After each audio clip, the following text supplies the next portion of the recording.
আল্লাহু আযজা ওয়া জাল্লা আলা উম্মতি 50 সালাতান। এটা এই হাদিসে আপনারা বুঝতে পারবেন যে নবীজি কার সাথে দিতে রয়েছে। নবীজি বলেন আল্লাহ তাআলা মেরাজের রাতে আমার উম্মতের উপরে 50 ওয়াক্ত নামাজ ফরজ করেছেন। জোরে বলি সুবহানাল্লাহ। ফারাজাতু বিযালিকা হাত্তা মারাতু আলা মূসা। আমি এই 50 ওয়াক্ত নামাজ ফরজ করার পরে যখন আমি মূসা নবীর কাছ দিয়ে নিকট দিয়ে অতিক্রম করছিলাম, জোরে বলি সুবহানাল্লাহ। মূসা নবীর নিকট দিয়ে অতিক্রম করছিলেন। যাওয়ার সময় নবীজি প্রথম আসমানে আদম আলাইহিস সালামের সাথে সাক্ষাৎ করলেন, দ্বিতীয় আসমানে হযরতে ইয়াহইয়া এবং ঈসা আলাইহিস সালামের সাথে সাক্ষাৎ করলেন, তৃতীয় আসমানে হযরতে ইউসুফ আলাইহিস সালামের সাথে সাক্ষাৎ করলেন, চতুর্থ আসমানে হযরত ইদ্রিস আলাইহিস সালামের সাথে সাক্ষাৎ করলেন। জোরে বলি সুবহানাল্লাহ। আপনাদেরকে একটা ঘটনা বলি এই বিষয়ে, তাইলে কিছু ওয়াজ আপনারা বুঝতে পারবেন। ইদ্রিস আলাইহিস সালাম দুনিয়াতে রোজা রাখতেন আর ইফতার করতেন জান্নাতি খাবার দিয়ে। জোরে বলুন সুবহানাল্লাহ। রোজা রাখতেন কিন্তু ইফতার করতেন কি দিয়ে? জান্নাতি খাবার দিয়ে। মালাকুল মউত আজরাইল যখন এই কথা জানতে পারলেন, আল্লাহর দরবারে আরজি করলেন, আল্লাহ আমি আপনার ওই নবীকে একটু দেখতে চাই যিনি জান্নাতি খাবার দিয়ে দুনিয়াতে ইফতার করেন। জোরে বলুন সুবহানাল্লাহ। আজরাইল আলাইহিস সালামকে আল্লাহ তাআলা অনুমতি দিলেন। আজরাইল আলাইহিস সালাম ইব্রাহিম হযরত ইদ্রিস আলাইহিস সালামের কাছে আসলেন, ঘরের দরজায় দাঁড়ায় আছে। ইদ্রিস আলাইহিস সালাম বললেন, কে আপনি? আজরাইল আলাইহিস সালাম বললেন, আনা মালাকুল মউত, আমি আজরাইল। ইদ্রিস আলাইহিস সালাম বললেন, আমার কি হায়াত শেষ? তুমি কি আমার রূহ কবজ করবার জন্য আসছো? আজরাইল আলাইহিস সালাম বলেন, না, আমি আপনার রূহ কবজ করবার জন্য আসি নাই, আমি আপনাকে দেখতে আসছি, আপনার সাথে বন্ধুত্ব করতে আসছি। জোরে বলুন সুবহানাল্লাহ। আমি আপনাকে দেখতে আসছি, আপনার সাথে বন্ধুত্ব করতে আসছি। নবীরা কি মালাকুল মউতের ডরায়নি? বরং মালাকুল মউত নবীদেরকে ডরায়। মালাকুল মউত নবীদেরকে ডরায়। এইজন্য আমাদের নবী পাকের কাছে আসার আগে মালাকুল মউত বাহিরে দাঁড়ায় আছে, আমার নবীর কাছ থেকে অনুমতি নিয়ে তারপরে হুজুরায় ঢুকছে। জোরে বলুন সুবহানাল্লাহ। ইদ্রিস আলাইহিস সালাম বলেন, আপনি মালাকুল মউত আমার সাথে সাক্ষাৎ করতে আসছেন, আমার সাথে বন্ধুত্ব করবেন। বন্ধুর প্রতি তো বন্ধুর টান আছে, আছে কি নাই? আছে। বন্ধুর প্রতি বন্ধুর কি আছে? টান আছে। বন্ধুর প্রতি বন্ধুর ভালোবাসা আছে। আপনি যে আমার সাথে বন্ধুত্ব করবেন, যখন আমার রূহ কবজ করবেন, তখন কি আপনার মায়া লাগবে না? জোরে বলুন সুবহানাল্লাহ। যখন আপনি আমার রূহ কবজ করবেন, তখন কি আপনার মায়া লাগবে না? হযরতে মালাকুল মউত বললেন যে আমি আল্লাহর নির্দেশ পালন করি, কোথাও গেলে আমি মায়া দেখাইতে আর পারি না। ইদ্রিস আলাইহিস সালাম বললেন, তবে আমার কিছু কথা আপনাকে রাখতে হবে। মালাকুল মউত বললেন, কি কথা বলেন? ইদ্রিস আলাইহিস সালাম বলেন, আমাকে জাহান্নাম দেখায়া নিয়ে আসেন। মালাকুল মউত বললেন, আপনি কেন জাহান্নাম দেখতে চান? ইদ্রিস আলাইহিস সালাম বলেন, আমি জাহান্নাম এই জন্য দেখতে চাই যাতে করে জাহান্নামের ভয়ে আমি বেশি বেশি করে আল্লাহর ইবাদত করতে পারি। জোরে বলুন সুবহানাল্লাহ। আরেকটু জোরে বলুন সুবহানাল্লাহ। মালাকুল মউত হযরত ইদ্রিস আলাইহিস সালামকে জাহান্নাম দেখায় নিয়ে আসলেন। আসার পরে আবার বললেন, আপনি আমার একটু রূহ কবজ করুন। মালাকুল মউত বলেন যে আমি তো আল্লাহর নির্দেশ ছাড়া কারো রূহ কবজ করার ক্ষমতা রাখি না, এটা আমার এখতিয়ারে নাই। যখন হায়াত শেষ হয় তখনই আমি মালাকুল মউত তার রূহ কবজ করি, হায়াত শেষ হওয়ার আগে আমি কারো রূহ কবজ করতে পারি না। আল্লাহ তাআলা মালাকুল মউতকে নির্দেশ দিলেন, যেহেতু আমার নবী ইদ্রিস চেয়েছে তুমি তার রূহ কবজ করো, তবে রূহ কবজ করে তুমি এটা হাতে রেখে দিও, মুহূর্তের মধ্যে রূহটা আবার তাকে ফিরিয়ে দিও। জোরে বলুন সুবহানাল্লাহ। সুবহানাল্লাহ। রূহ কবজ করে হাতে রেখে দিও, মুহূর্তের মধ্যে আবার রূহটা তাকে ফিরিয়ে দিও। মালাকুল মউত ইদ্রিস আলাইহিস সালামের রূহ কবজ করলেন। ইদ্রিস আলাইহিস সালাম ভুলে পড়ে গেলেন। পড়ে যাওয়ার পরে মালাকুল মউত ওনার হাতের রূহ ধরে পড়ে যাওয়ার পরে মুহূর্তের মধ্যে যখন আবার রূহটা ওনাকে ফিরিয়ে দিলেন, উনি আবার জিন্দা হয়ে গেলেন। জোরে বলুন সুবহানাল্লাহ। জিন্দা হয়েছেন কিন্তু সোজা হয়ে উঠতে পারেন না। জিন্দা হয়েছেন কিন্তু সোজা হয়ে উঠতে পারতেছেন না, ওনার শরীরে শক্তি নাই। ইদ্রিস আলাইহিস সালাম বললেন, আমি তো জিন্দা হয়েছি, কিন্তু আমার শরীরটা থরথর করে কাঁপতেছে, আমার একটু ধরুন, সোজা করে তোলেন। জোরে বলুন সুবহানাল্লাহ। মালাকুল মউত ওনাকে ধরলেন, ধরে সোজা করে তুললেন।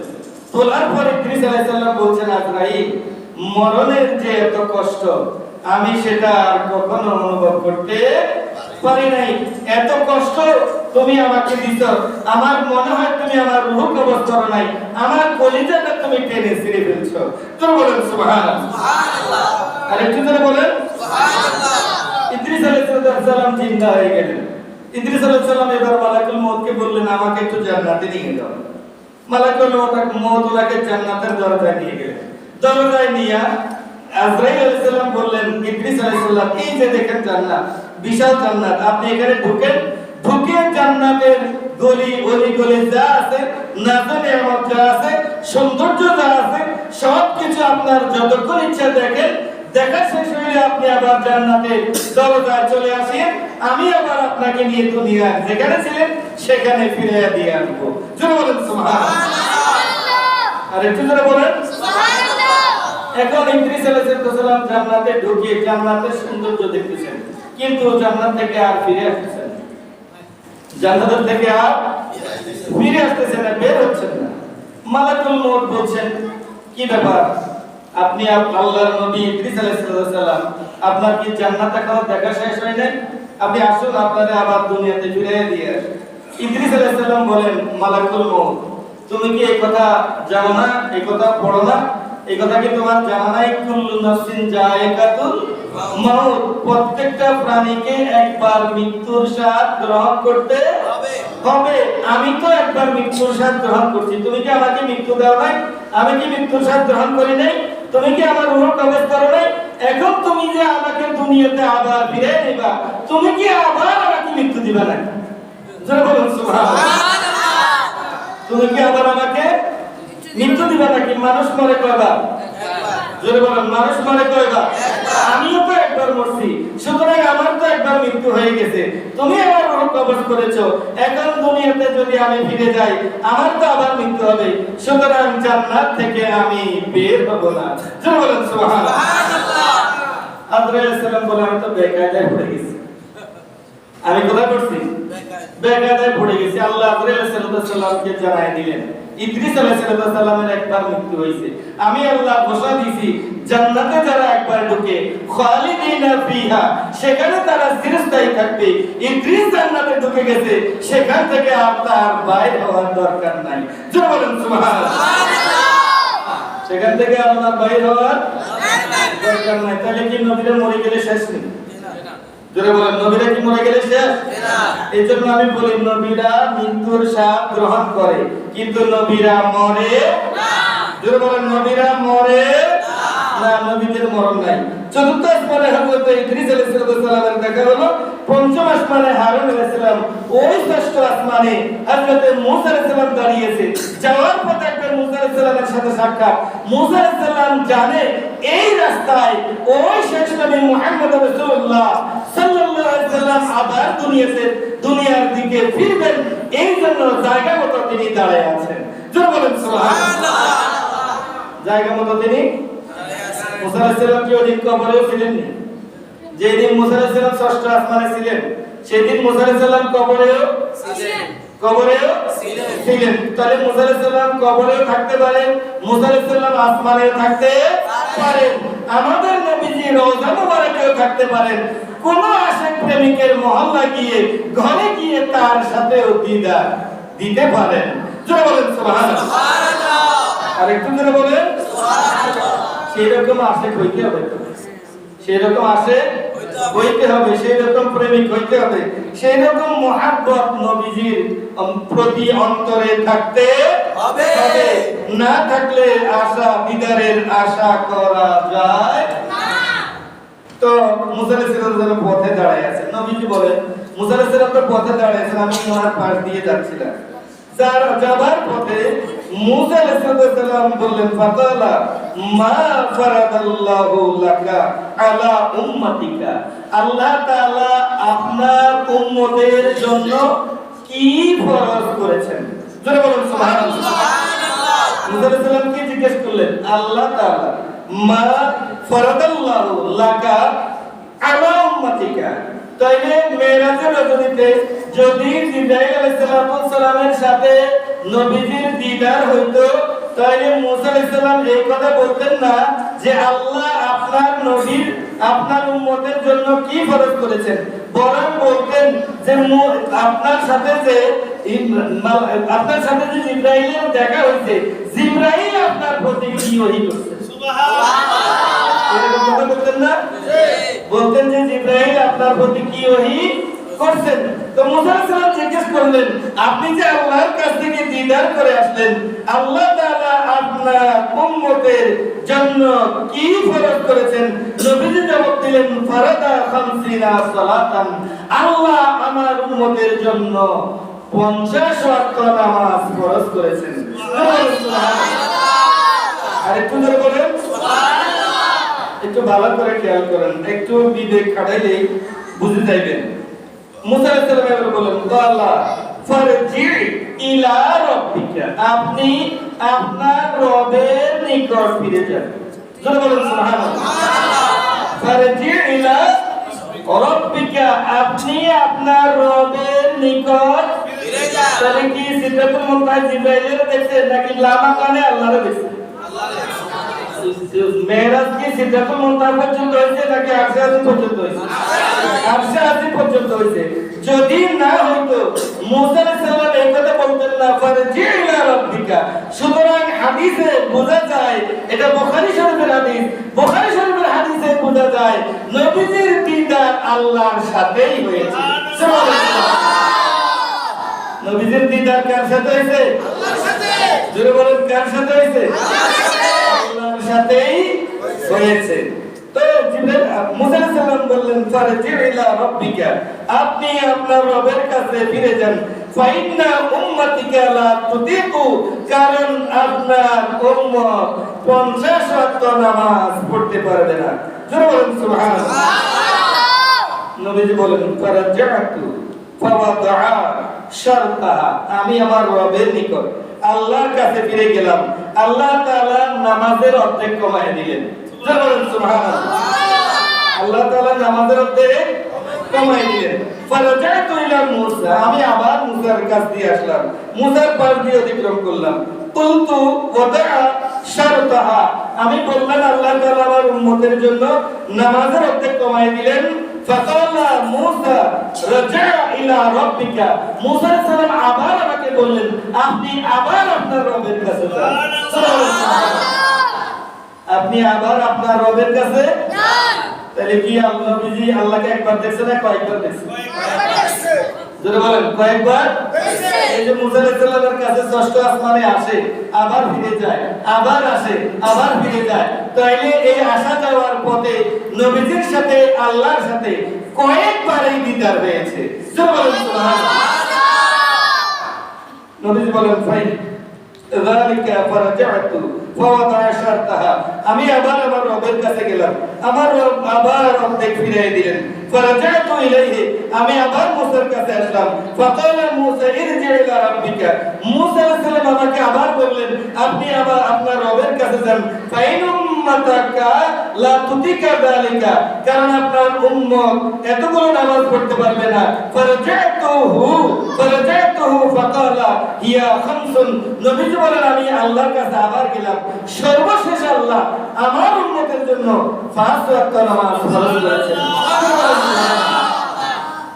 এখন দেখেন আল্লাহ কোরআন বলছেন, লা তাবদীলা লিকালিমাতিল্লাহ, আল্লাহর আয়াতের, আল্লাহর কালিমার, আল্লাহর কথার কোনো পরিবর্তন হবে না। জোরে বলেন, আল্লাহর কথার কোনো পরিবর্তন হবে না। কিন্তু স্পেশাল ব্যক্তিদের জন্য স্পেশাল ছাড় আছে। সুবহানাল্লাহ। আছে কি নাই? স্পেশাল ব্যক্তিদের জন্য স্পেশাল ছাড় আছে। আমাদের দেশে আইন কি সবার জন্য সমান নেই? না। নাকি বড় বড় নেতাদের জন্য আইন আলাদা হয়? হয় না? আইন লেখা আছে সংবিধানে সমান, কিন্তু প্রয়োগের ক্ষেত্রে বাস্তবে কিন্তু সবার ক্ষেত্রে সমান হয় না। আল্লাহ বলছেন, লা তাবদীলা লিকালিমাতিল্লাহ, আমার কথার কোনো পরিবর্তন নাই। আল্লাহর কথা 50 ওয়াক্ত নামাজ, কিন্তু বন্ধু যখন বারবার আসে আল্লাহর দরবারে উম্মতের উপর থেকে 50 ওয়াক্তের এই নামাজের বোঝা কমানোর জন্য আল্লাহ তাআলা বারবার কমায় দিচ্ছেন।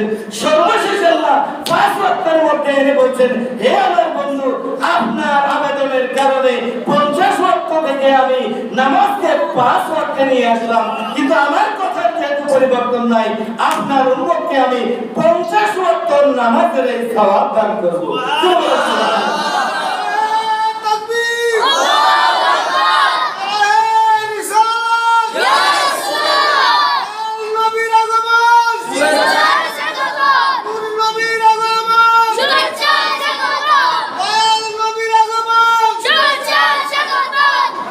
একটা হাদিস পড়ে আলোচনা শেষ করে দিলে একটু দূরে জোরে পড়ি, আল্লাহুম্মা